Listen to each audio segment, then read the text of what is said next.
buhay o kabiguan, ng ligaya o lungkot. Kaya marapat lamang na tanggapin si Jesus bilang tagapagligtas at Panginoon. At matapos yun ay panariwain ang katapatan at paglapit sa Kanya bawat araw o day by day. Ang day by day ay naglalayong umalalay sa pang-araw-araw na pamumuhay. Narito po si Kuya Ed Lapis sa mensaheng pinamagatang Why Wine?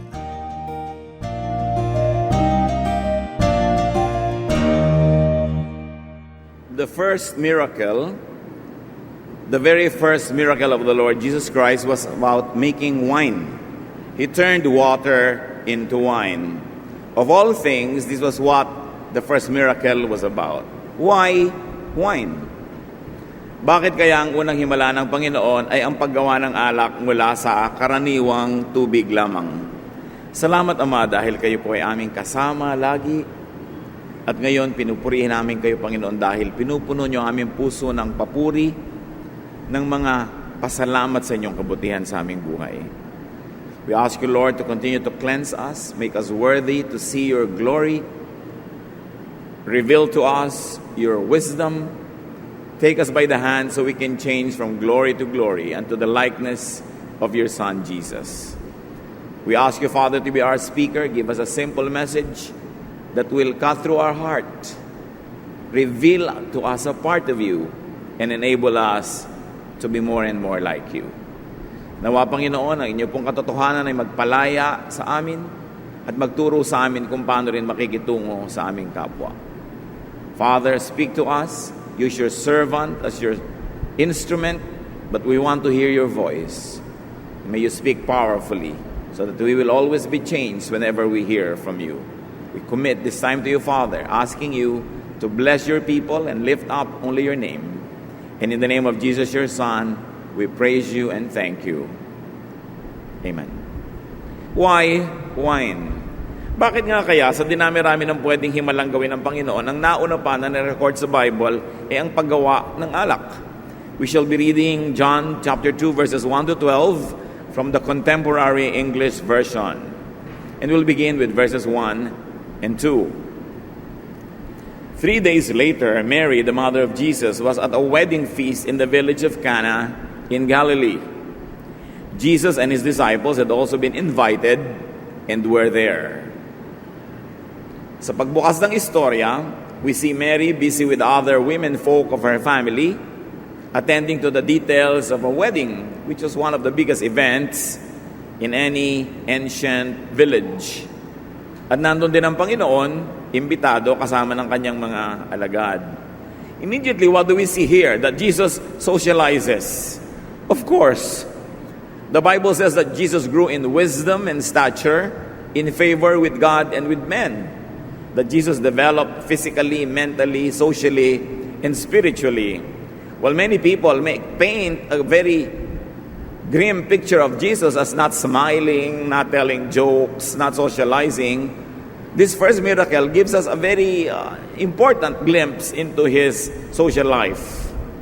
Na ang Panginoon ay nakikihalubilo, nakikipagmabutihan sa mga tao, at dumadalo sa mga pagsasaya. Misa kasi may natatanggap akong tanong sa Facebook, pwede po ba kaming ngumiti dahil si Jesus daw hindi ngumiti? Pwede ba kami magbiruan dahil si Jesus daw hindi nagbiro? Wala namang ganong verse sa Bible. Ang nakikita pa nga natin, siya ay nakikipagmabutihan. In fact, his critics called him a drunkard and a glutton. Dahil lagi nilang nakikita na nasa mga ganitong pagtitipon at may gana na kumain at makisalo sa mga tao. So Jesus was a very balanced person. Very much unlike some pictures that people paint of him, na hindi siya normal, na lagi siyang serious, na hindi siya nag-enjoy sa buhay. Because some teachers over-deify the human Jesus and strip him of his humanity and humanness. And then they turn this image into an idol to be the model, to be the mold for all other believers. Pero nakita natin, ang Panginoon ay nakikihalubilo. And there's no question about it. that he enjoyed those events. John 2:3, when the wine was all gone, Mary said to Jesus, they don't have any more wine. Malaking problema, hindi pa tapos ang kasiyahan, ay wala nang inumin. Itong wine na pinag-uusapan, hindi yung alak na nakakalasing na liquor. Ito yung galing sa grape. No? It was a table wine that the people in the Mediterranean countries usually took with their meals, as much as people in the tropics take water or coconut water or something else with their meals. So sabi ni Mary, wala nang wine. Siyempre, kahihiyan. Papahiya naman yung host family. So obviously, Mary was on the host side because she was worried about this lapse. Matitigil na ang kasiyahan dahil wala nang mainom ang mga tao. It was a very human, social, a very natural, and what some people might call a very mundane, earthly, and worldly concern. There is no more wine. Interestingly, in the public ministry of Jesus, this seems to be the first problem ever presented to him. And by Mary, his mother, no less. Wala nang alak.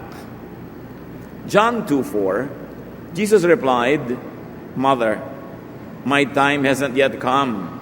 You must not tell me what to do.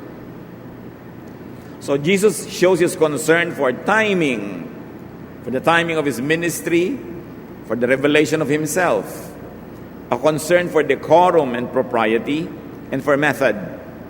Dapat nasa lugar ang lahat, nasa tamang oras, at nasa tamang lugar, nasa tamang panahon. There was a concern for policy, and even what some people might call discipline. Sabi, Ina, huwag niyo naman akong sabihan kung anong gagawin, hindi pa oras.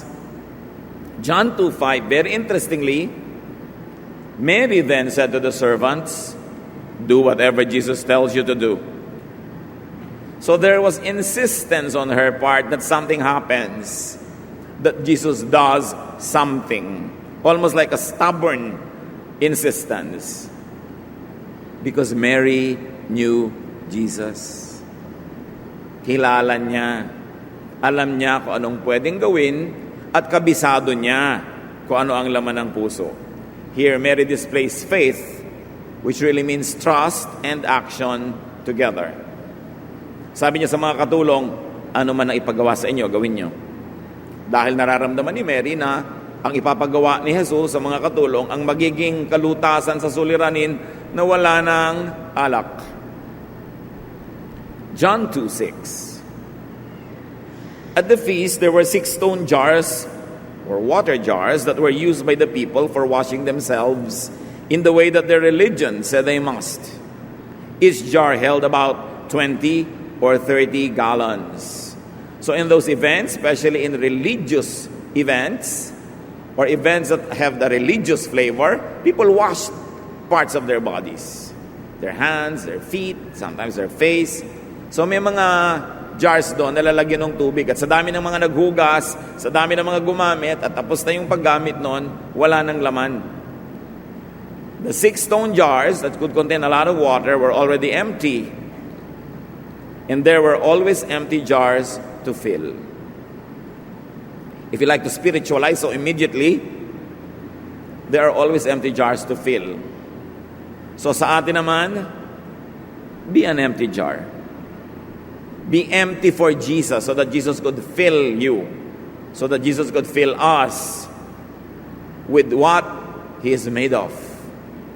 Sometimes we are too full of our own conceit and ignorance and stubbornness, even of our fossilized traditions and set ways, that there's no more space for the innovation of Jesus. There is no more space for a surprise miracle because we are so set in our ways. So be an empty jar for Jesus. Be an empty jar so that Jesus could fill you with water that He could turn into something more fabulous. John 2:7-8. Jesus told the servants to fill them to the top with water. Then, after the jars had been filled, He said, now take some water and give it to the man in charge of the feast. Sumunod yung mga katulong. Sabi ka sa kanila ni Mary, kahit ano ipagawa sa inyo, gagawin nyo. At kahit hindi oras umigib ng tubig, wala na sa job description nila na sa oras na yun, igib pa ng tubig, ginawa nila. Sabi ni Lord, punuin nyo ng tubig, at nung napuno na, magdala kayo ng sample doon sa Master of Ceremonies, doon sa head waiter, o sino man yung nangangasiwa ng buong pagdiriwang. So the servants are first instructed by Mary, then Jesus, and they obey. Immediately, we know the lesson here. Obey Jesus. And watch. People who obey Jesus must keep their eyes open and ears and hearts and minds so that they will see the effect of their obedience. John 2:8-12. The servants did as Jesus told them, and the man in charge drank some of the water that had now turned into wine.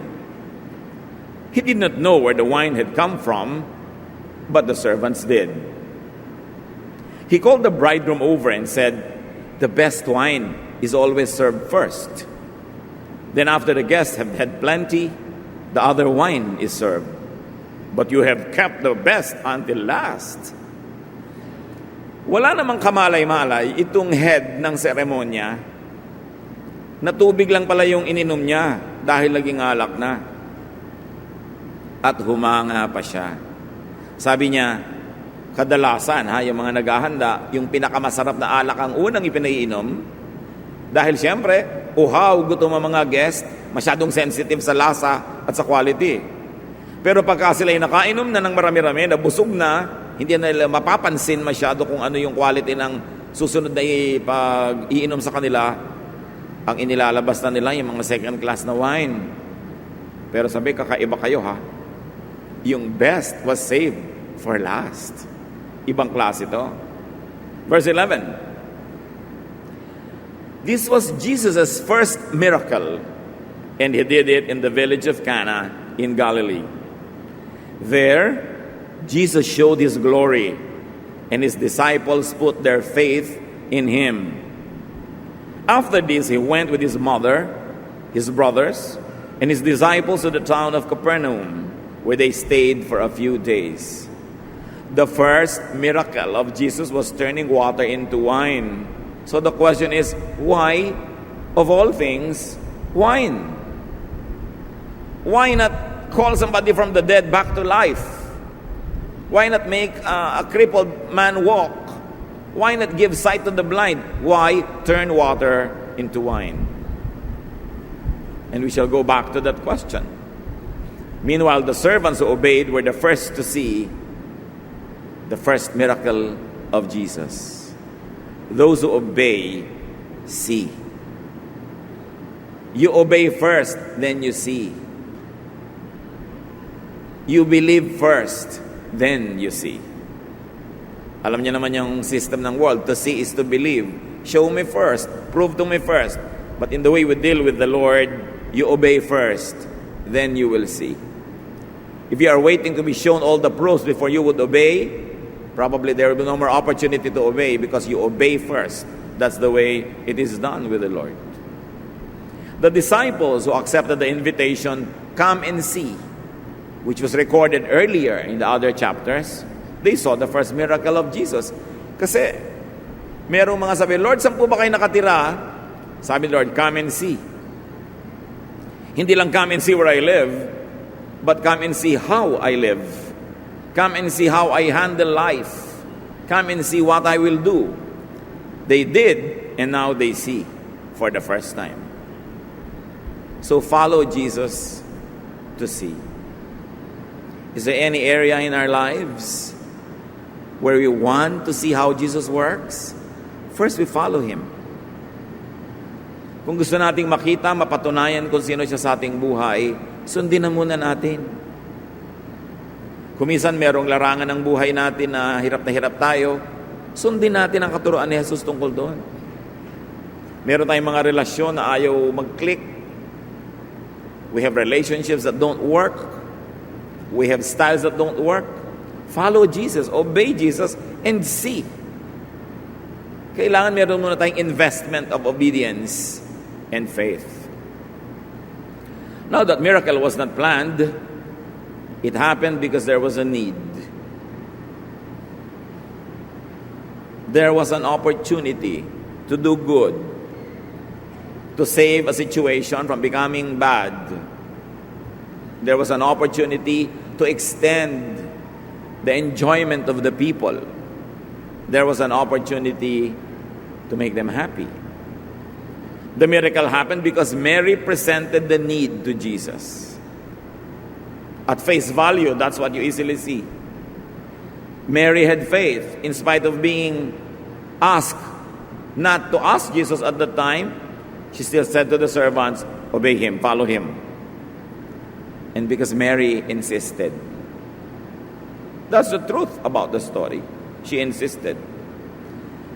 And the miracle happened because there were servants who obeyed. So alin kaya tayo doon sa mga karakter na ito? Tayo may mga needs din eh. Meron pa mga iba, may needs po ako pero nakakahiya na ipag-pray kasi maliit na bagay. Bakit? Malaking bagay lang ba? Kaya nga, why wine? Mahalaga yung lesson. Despite reasons to not do the miracle, Jesus did it anyway. Why wine? But the better question should be, why not? The question with Jesus is, why not? The first miracle of Jesus shows that his love dignifies even an untimely request. That he was not a slave of schedule or set standards or molds or expectations. That Jesus would pay attention to whatever matters to people, even though those things are of not eternal significance. The first miracle of Jesus shows that his love dignifies even what seems to be a trivial, earthly, and worldly concern. Something that over-spiritualized people should learn or relearn. That we are not just only concerned about eternity and the next life, that we have to live this life here and now. And that the love and comfort and concern of Jesus doesn't cover only eternity, but covers our daily, yes, you might call mundane existence. That the love of Jesus does not call anything small if it is big to you. Siyempre, kay Jesus, ano ba naman yun? Maghihimala ako, alak, wala namang kalatoy-latoy, wala kakwenta-kwenta. Hindi dramatic, hindi life, hindi eternal. Mahalaga kay Mary Mahalaga doon sa mga hosts. Mahalaga doon sa mga tao, kaya pinahalagahan. Hindi ko mo tayo may mga religious concerns, wala na tayong iisipin kundi kabilang buhay. Kakalimutan na natin na ang buhay dito sa mundo ay regalo ng Diyos na dapat nating lasapin. Mga saya, mga sarap na dapat maranasan na puro na lamang ipinagpapaliban at langit na lang ang hinihintay. May langit sa kabila at dapat may langit din dito. Yun ang mensahe ng pagpapahalaga ni Jesus sa maliit na bagay. Nothing is too small or insignificant or earthly for Jesus' love. Like nobody is too small. What is important to people is important to Jesus. Not just his heavenly, eternal agenda, but he has time and he has the heart to look into people's concerns. Though compared with eternity, they seem to be trivial and trifle. But because Jesus loves us, what is big to us is big to him as well. Jesus is not a slave of, nor an oppressor for time or space or method or theological significance. You don't have to theologize everything and spiritualize everything. Even the spiritual Jesus lived in the body of a human being. And we are spirit, body, and soul. While we give a lot of emphasis and importance to the spirit and even the soul, do not ignore the body. Because if the body is not important, the Lord would have not given us bodies to wear. So life on earth, the needs of people, food, drink, clothing are important to God. And true ministers of God will not minister only to the spirit, but will also minister to a hungry stomach, will minister to an aching arm, will minister even for the frivolous need for more wine so the party could continue. This is the message about the humanity of Jesus, the love of Jesus. Kung minsan hindi natin masyadong kilala si Jesus, akala natin ang mahalaga lang sa Kanya yung mga nando sa kalangitan. And what do we see here? That Jesus does not demonize weddings or socials. He does not demonize good food and wine, even enjoyment, and the earthly and mundane concerns of ordinary mortals.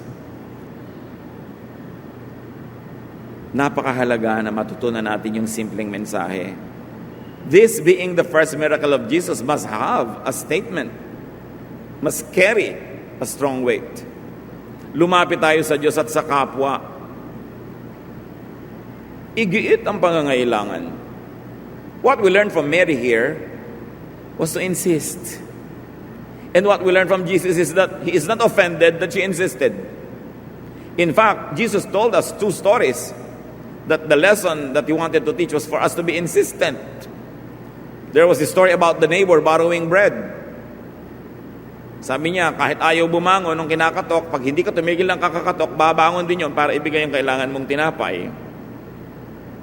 And then the story about the widow seeking justice.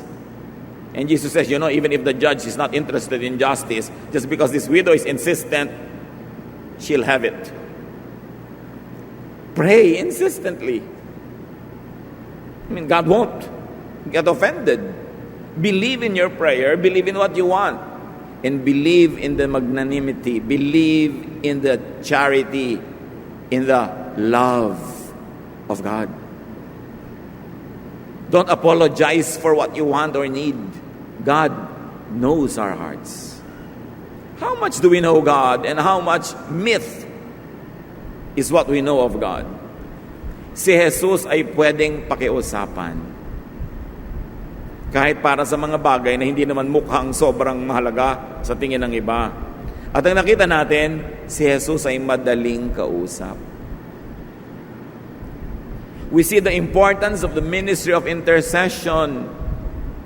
Mary interceded for the hosts. We can intercede for one another. Just don't ask Mary to intercede for you because she's at peace now. We have to intercede for one another. She interceded for people who lived in her time because she was also on earth at that time. But now, we intercede for one another. Let's let her enjoy her rest. But let us do the intercessions ourselves. Si Jesus, madaling kausap. So ang lesson para sa atin mga kapatid, pati tayo, maging madaling kausap. If Jesus is easy to talk to, and we are Christians and like Jesus, we should also be easy to talk to. We should not sit in our Olympuses and let the mortals climb us so that they could reach us. We should get down to where the people are. Like Jesus went down to where the people are. He went down to that wedding party. And He even did a miracle extending the enjoyment of this event by giving them more wine. When our neighbors have needs, let's give it to them. Don't say, bakit mo kailangan yan? Wala namang kwenta yan. Sa kanya may kwenta Lagi tayong ganun ina-assign natin yung values natin sa iba.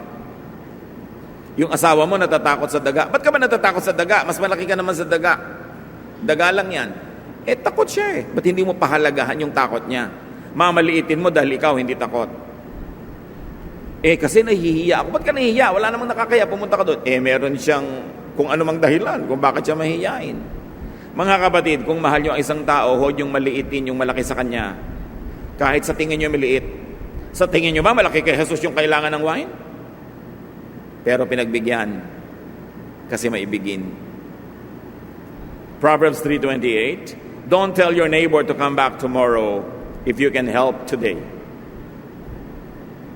Delayed charity is no charity. Aanhin pa ang damo daw kung patay na ang kabayo. Mahalaga mga kapatid, pag pinapahalagahan ng ating kapwa, igalang natin at pahalagahan din natin. Ang mahalaga sa iyo ay mahalaga kay Jesus. So, pahalagahan ang mahalaga sa kapwa. Lalo ko ang kapwang ito ay yung magulang. O gusto na magulang mo, matanda na siya, dinadalaw mo lagi. Dalawin, mahalaga sa kanya yun eh. Mahalaga sa asawa mo, ganito, maasala mo anniversary nyo, di alalahanin mo. Hindi na kailangan nyo, pinakasalan na kita eh. Mahalaga sa kanya eh. Ba't di mo pahalagahan? Mahalaga sa anak mo, di pahalagahan mo. Huwag sarili lang. It's not only about what we think is proper, what we think is big, or what we think is reasonable. We should be sensitive to what others think and to what is important to others as well. Philippians 2:3-4, do nothing out of selfish ambition or vain conceit. Rather, in humility, value others above yourselves, not looking to your own interests, but each of you to the interest of others. And church people, Christians, should always remind themselves about this. Of course, it's good that we place a lot of premium on heavenly and eternal agenda, but we must never forget other people's needs. There are people who bring relief goods to people who suffer crisis, but before they even give them rice or something to eat, first they must accept Jesus. First, they must go through the religious manual. Well, it is very important, but you must look at the whole thing from the point of view of the hungry person. Of course, a hungry person will accept anything and everyone with the promise of relief. But do not tie relief with your religious agenda. Just love.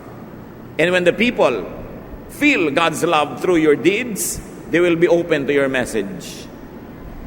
Hindi dapat ginagawang prerequisite. No?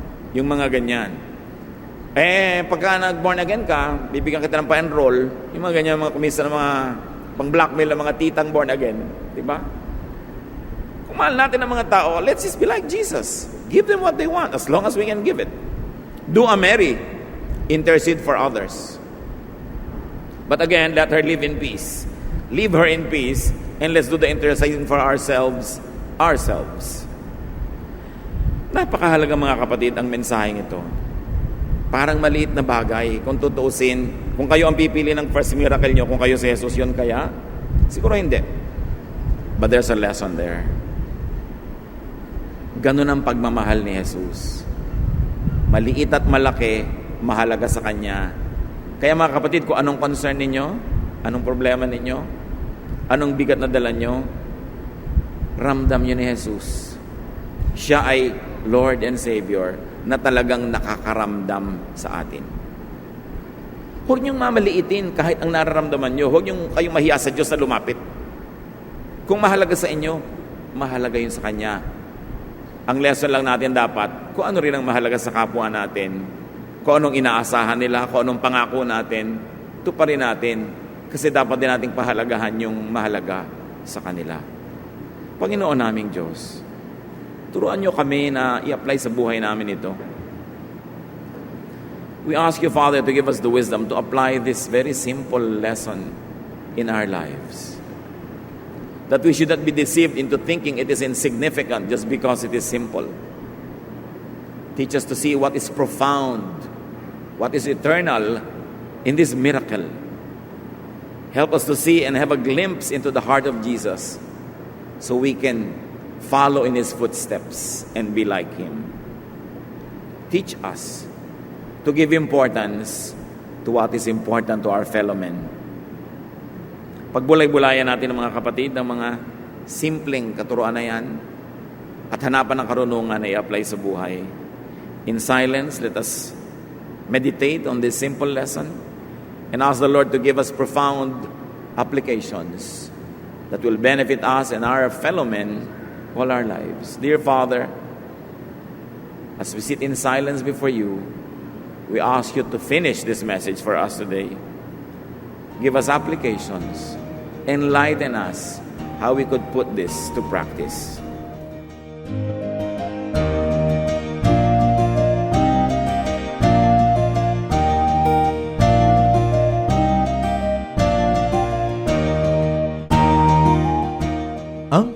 natapos pong mensahe ni Kuya Ed Lapis ay pinamagatang Wine.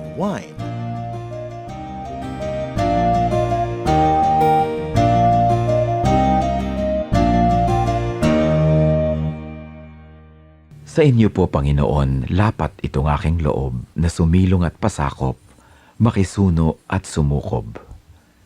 Sa tuwing kayo'y lalapitan ay lagi nang gumagabay, taus-pusong lumilingap sa bawat pusong sugatan. Kabutihan yung matapat, bukas palad kong magbigay, kahit ang tulad kong abay, walang patagong anuman.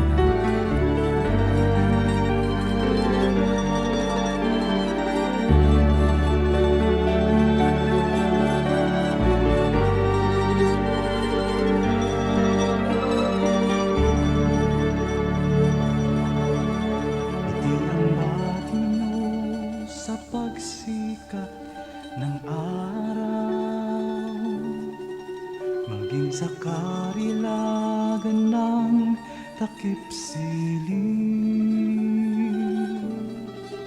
at sa kandili nyo ako'y hindi maliligaw. Datnan man ng unos sa lalim ng dilim.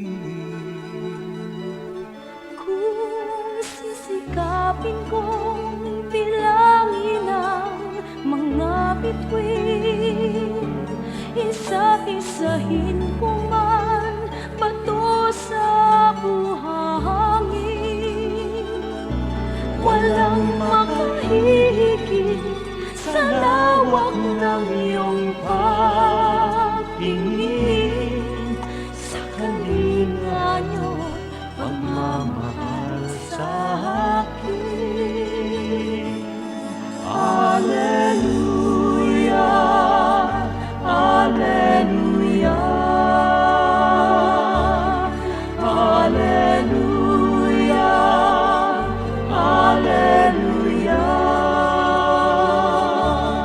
alleluia,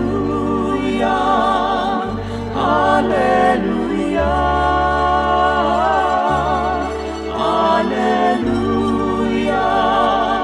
alleluia.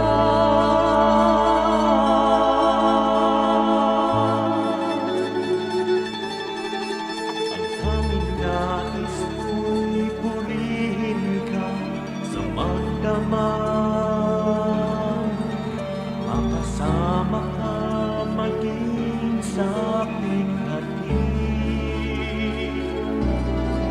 Ako'y nagagalak sa kaligtasan niyo't habag, pagkat paglapit ko, ngiti ang iyong bati.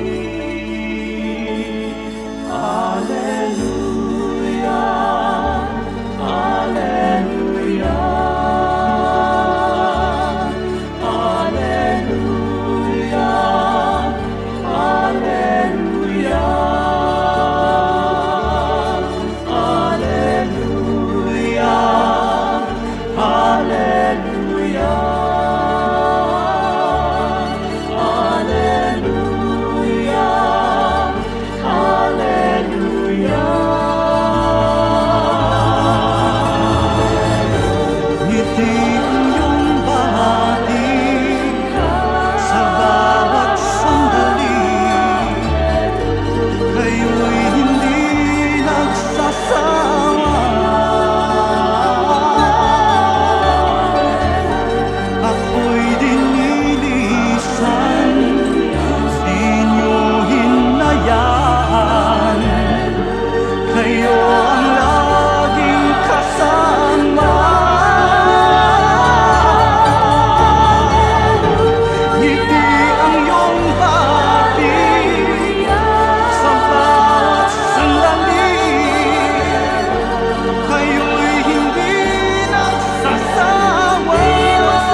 Tayo po ay dumako sa ating hiyas ng lahi. Marami pong hiyas ang ating bayan na dapat ay makilala nating mga Pilipino. At hindi lang makilala, ito ay ating ganap na itanghal at gamitin sa ating pagsambang Kristiyano. Akala kasi ng iba, pag naging Kristiyano na sila, dapat Western na. O kaya kanluranin na ang paraan, ng musika, ng pananamit, ng pagsamba. Subalit napakayaman po ng ating mga kaugalian na kung atin lamang babawiin sa mga gawa ng kaaway at sa kadiliman magagamit para po sa kapurihan ng Panginoon at para rin sa ikatatanghal ng ating lahi. Sa atin pong hiyas ng lahi ay ngayon ay ating pakikinggan ng instrumentong patatag. Ito po ay isang paglikha ng tunog at musika ng mga kalinga.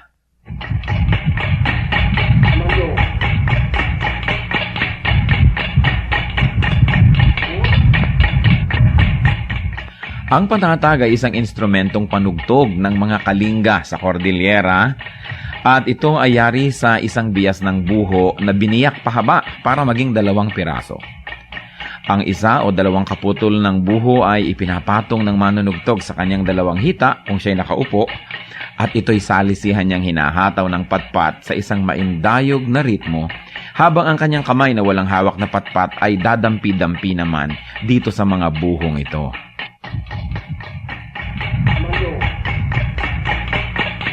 Maaaring sumali ang 1 hanggang 6 o higit pang mga manunugtog na salisihan ang pasok sa ritmo, habang sila ay nakapaghahabi naman ng isang melodya. Ginagaya ng patatag ang mga musikang nalilikha ng gangsa o ang mga mumunting gongs ng mga katutubong Pilipino sa Cordillera.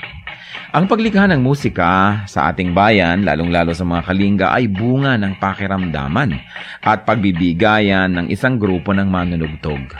Hindi lang tayo lumilikha ng tunog, hindi lang tayo lumilikha ng musika, patuloy tayong humahabi ng lipunan kung saan ang pagpapahalaga ng bigayan, pakiramdaman ay kitang-kita sa paglikha ng tunog.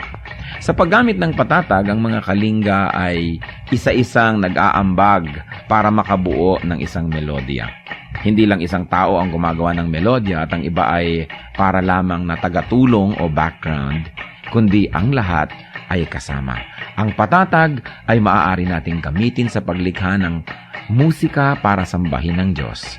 Kailangan lang masanay ang ating tainga sapagkat kung bago ay parang tayo'y naninibago. Subalit ang lahat po ng tunog ay bigay ng Diyos sa sangsinukob. At marami nga lang tunog ang ginamit ng kaaway ng matagal na. Dapat bawiin na natin at gamitin sa pagsamba sa Panginoong Hesus. Ang patatag ng mga kalinga, hiyas ng lahi, hiyas ng bayan.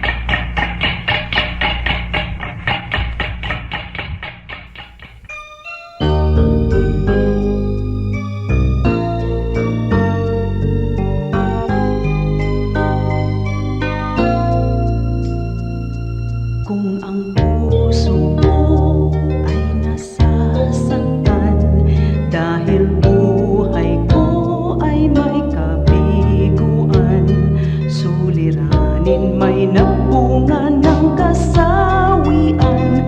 O Jesus, ikaw ay laging nandyan. Kung nagkamalit, nagkasalaman, ang patawad mo'y laging nakalaan. Kung ang kapwa ko sa akin nagkasalaman, ang patawad ko kaya'y ilalaan. Ang kabaitan mo ay dapat kong tularan sa buhay ko. Ang kabaitan ko, biyaya ng Espiritu, kabaitan ko.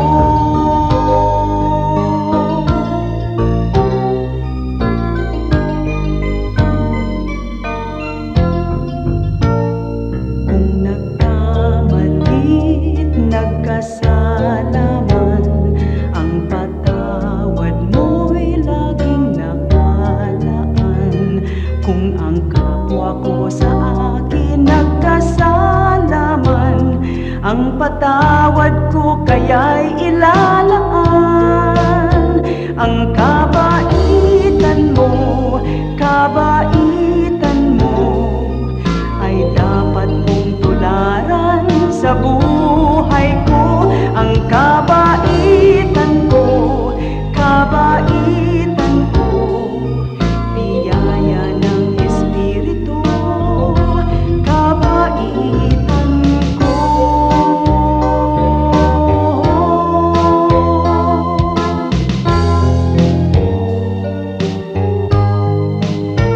Ang kabaitan mo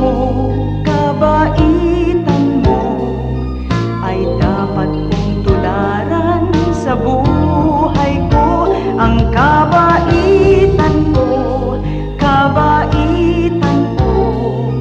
biyaya ng Espiritu, kabaitan ko.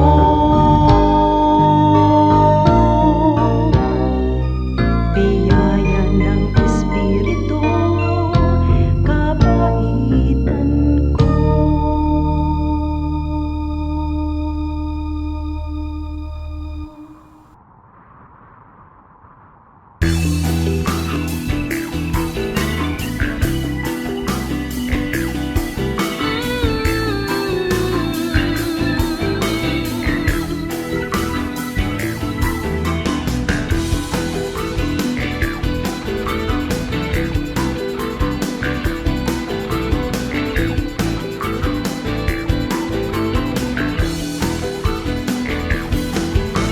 Ako'y may katiyakan, walang pagkaalinlangan, sa Kanya na nangako, hindi ka mabibigo. Tunay siyang maaasahan, noon, ngayon at kailanman. Siya ang Alpha at Omega, walang hanggan.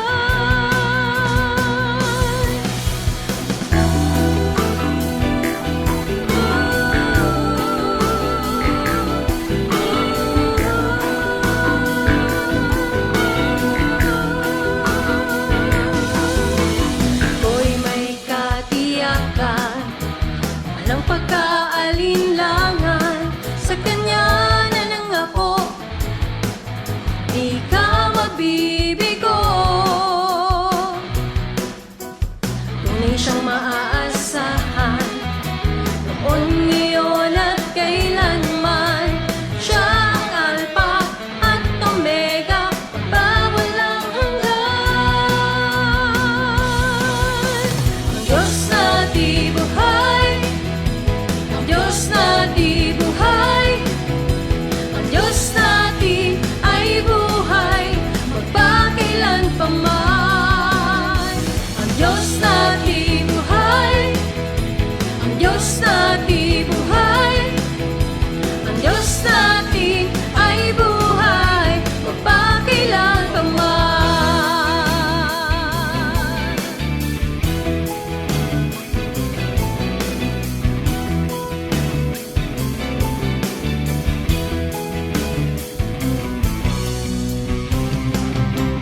Puso'y may kapayapaan, sa gitna man ng kapighatian, pagkat siya ang kasama, ako'y di mangangamba. Purihin ka, O Diyos, kataas-taasan, purihin ka, Jesus, magpakailanman. Siya ang Alpha at Omega, makapangyarihan. Ang Diyos na di buhay, ang Diyos na di buhay, ang Diyos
Bakit napaka-popular ng pagpipinitensya sa Pilipino?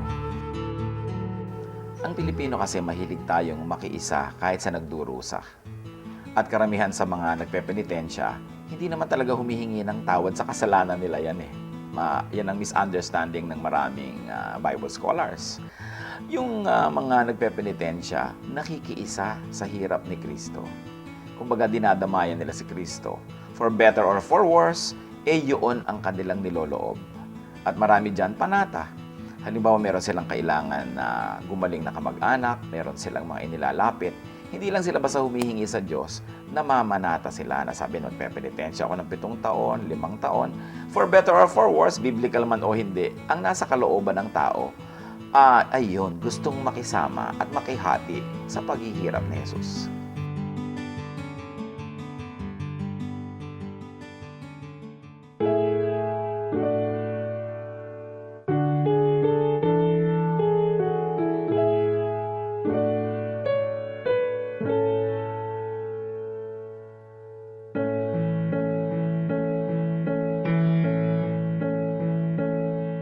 Kung aking marinig, banayad mong tinig, paligid may dilim, sa pag-asa'y itig.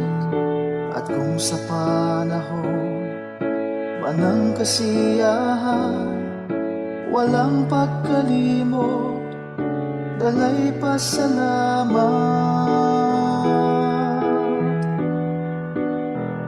Alay ko ay papuri, damhin mo pagsamba, ang pag-ibig mo sa'kin walang hanggan. Sa iyo kabutihan, buhayan, nakamtan, pupurihin ka magpakailan pa man, aking Diyos.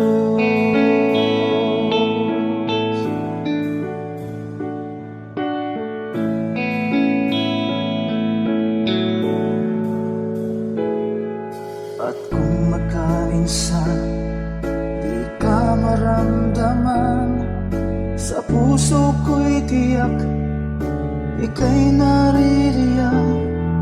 Kahit sa dunaman, itong aking buhay, ika'y aking lakas, hindi mangangamba.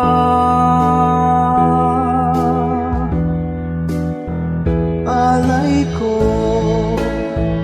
ay papuri, damhin mo pagsamba, ang pag-ibig mo sa'kin walang hanggan. Sa iyo kabutihan, buhayan, nakamtan, pupurihin ka magpakailan pa man, aking Diyos.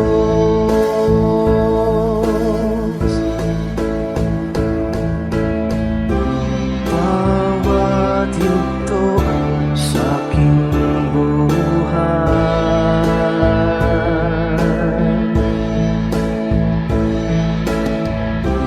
laging laan iyong gabay.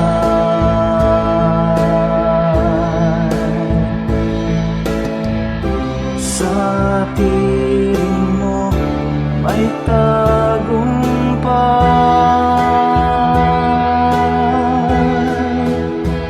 Alay ko ay papuri, damhin mo pagsamba,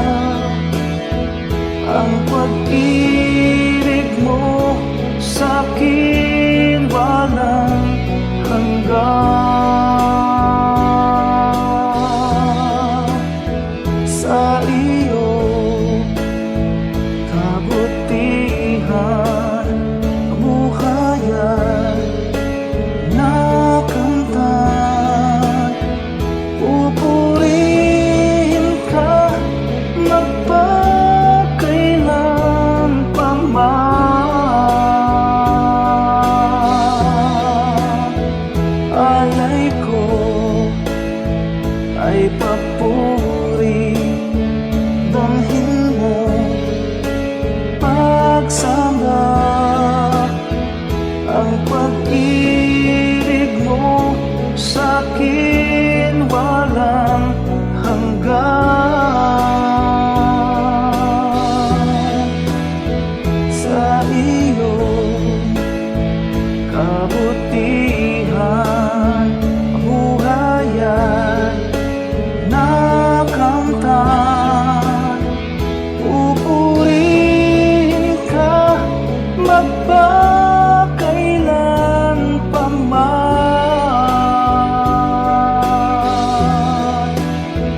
aking Diyos, aking Diyos,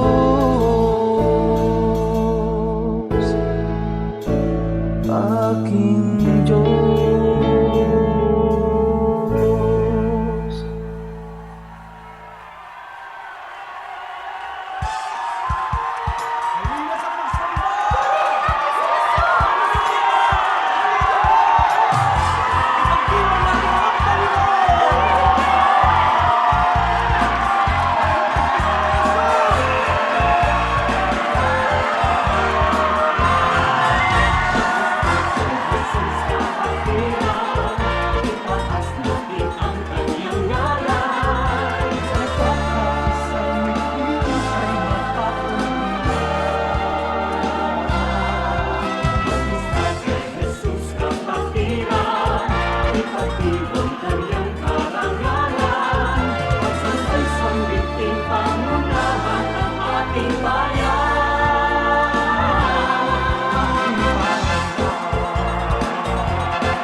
Oras na po para pansamantalang magpaalam ang programang Day by Day.